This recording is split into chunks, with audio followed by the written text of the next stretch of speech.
مختصر الفاظ کے اندر جو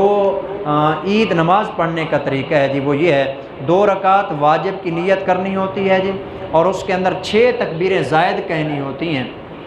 اور پہلی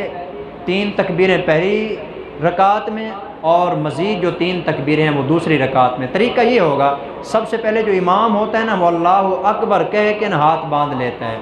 تو پیچھے جو مقتدی ہیں ان کو بھی چاہیے کہ وہ اللہ اکبر کہہ کے نا ہاتھ باندھ لیں۔ ایک مسئلہ اور بتا دوں، عید کی نماز کے اندر اذان بھی نہیں ہوتی، تکبیر بھی نہیں ہوتی۔ میں جو آپ سے ذکر کر رہا تھا، کئی سارے ایسے بھی تھے جنہوں نے تکبیر کہلوائی تھی پیچھے جی نماز پڑھانے کے لیے، حالانکہ اس کے لیے کوئی تکبیر نہیں ہوتی، اذان بھی نہیں، تکبیر بھی نہیں، بغیر اذان اور تکبیر کے صرف نماز پڑھانی ہے۔ 2 رکعت واجب کی نیت کرنی ہے، 6 تکبیر زائد اس میں کہنی ہے، اللہ اکبر کے ہاتھ باندھنا ہے، سبحانک اللہم پڑھنا ہے، ولا الہ غیرک، امام نے بھی پڑھنا ہے، مقتدیوں نے بھی پڑھنا ہے۔ سبحانک اللہم پوری پڑھنے کے بعد 3 مرتبہ اللہ اکبر کہنا ہے، دونوں ہاتھ کانوں تک اٹھانے ہیں، پھر دونوں چھوڑ دینے ہیں، باندھنے نہیں ہیں دوبارہ۔ بعض ساتھی یہ غلطی کرتے ہیں کہ ہاتھ اٹھا کے پھر باندھ لیتے، باندھنے نہیں ہیں، ہاتھ اٹھا کے پھر چھوڑ دینے، اللہ اکبر 3 مرتبہ اللہ اکبر کہہ کے تیسری مرتبہ جب اللہ اکبر کہنا ہے نا پھر چھوڑنے نہیں ہیں ہاتھ، پھر باندھ لینے ہیں۔ امام بسم اللہ اعوذ باللہ بسم اللہ سورۃ فاتحہ پڑھے گا، دوسری سورت ملائے گا، رکوع کرے گا، پھر اس کے بعد پوری رکعت ہوگی۔ دوسری رکعت میں جب کھڑا ہونا ہے نا تو امام سب سے پہلے سورۃ فاتحہ کی تلاوت کرے گا، اس کے بعد دوسری سورت پڑھے گا۔ سورت مکمل کرنے کے بعد رکوع میں جانے سے پہلے، رکوع میں نہیں جانا، رکوع میں جانے سے پہلے 3 مرتبہ زائد تکبیریں پھر کہنی ہیں، اللہ اکبر کہنا ہے، کانوں تک ہاتھ اٹھانے ہیں، دونوں ہاتھ چھوڑ دینے ہیں جی، 3 مرتبہ ہاتھ چھوڑ دینے ہیں، چوتھی مرتبہ جب اللہ اکبر ہوگی نا تو رکوع کے اندر چلے جانا ہے۔ اس کے بعد باقی ساری نماز اسی طرح ہوگی جس طرح کی پڑھی جاتی ہے۔ 2 رکعتیں مکمل کرنے کے بعد 2 خطبے ہوتے ہیں جی۔ پچھلے سال بھی مجھے ایک جگہ سے فون آیا تھا کہ ایک مولانا نے عید نماز پڑھائی ہے اور ایک خطبہ پڑھ کے جو ہے نا اٹھ کے چلے گئے ہیں،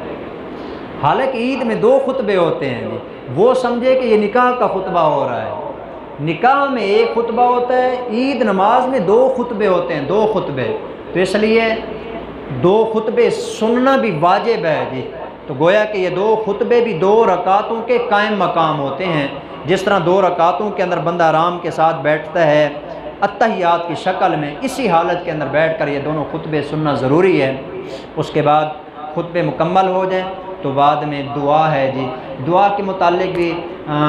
بہت ساری اختلافی باتیں نقل کی جاتی ہیں کہ مانگنی چاہیے نہیں مانگنی چاہیے۔ 2 مسئلے سمجھ لیں، ایک تو عید نماز پڑھنے کے بعد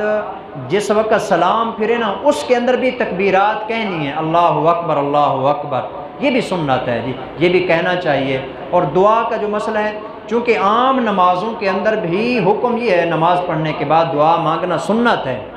تو یہ جو ہم نماز عید الاضحیٰ یا عید الفطر پڑھتے ہیں یہ بھی ایک نماز ہی ہے، تو جب عام نمازوں کے بعد دعا مانگنا ثابت ہے تو عید نماز کے بعد بھی دعا مانگنے میں کوئی حرج نہیں ہے جی۔ اس لیے علماء نے یہی لکھا ہے کہ عید نماز کے بعد بھی دعا مانگی جا سکتی ہے، دعا مانگ کے اس کے بعد جو ہے نا فارغ ہو جاتے ہیں، اس کے بعد کوئی شرعی عمل نہیں ہے۔ آخری مسئلہ جو اس سلسلے کا ہے، عام طور پر اس کے اندر بھی لوگ 2 حصوں میں تقسیم ہو جاتے ہیں۔ عید کے بعد جو آپس میں گلے ملتے ہیں، ایک دوسرے کو ملنا سلام کرنا، دیکھیں یہ کوئی شرعی مسئلہ نہیں ہے، یہ کوئی سنت نہیں ہے، یہ کوئی ضروری نہیں ہے، یہ کوئی ثواب کا کام نہیں ہے۔ ویسے اگر کوئی بندہ رسماً مل لیتا ہے جی، رسماً رسمی طور پر جیسے عید کے موقع پر ایک دوسرے کو سلام کر لیتے ہیں، مل لیتے ہیں، کوئی حرج کی بات نہیں ہے۔ لیکن اگر کوئی بندہ اس کو ضروری سمجھتا ہے یا سنت سمجھتا ہے کہ عید نماز پڑھنے کے بعد گلے ملنا سنت ہے جی، اس کے اوپر ثواب ملے گا،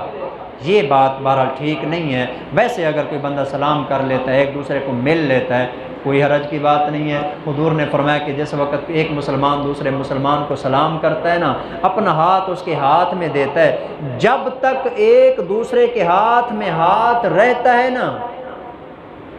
سلام کیا، ایک دوسرے کے ہاتھ میں ہاتھ دیا ہوا ہے، حضور نے فرمایا جب تک ایک دوسرے کے ہاتھ میں ہاتھ رہتا ہے اس وقت تک ان دونوں کے گناہ یوں جھڑتے ہیں جیسے پت جھڑ کے موسم میں تیز آندھی آئے تو پتے جھڑتے ہیں، گناہ جھڑتے ہیں اس کے اندر۔ تو اس لیے اگر سنت نہیں سمجھتا، ویسے جو ہے نا کوئی بندہ اس کے علاوہ ایک دوسرے کو سلام کر لیتا ہے یا مل لیتا ہے، تو اس میں بھی کوئی حرج نہیں ہے جی۔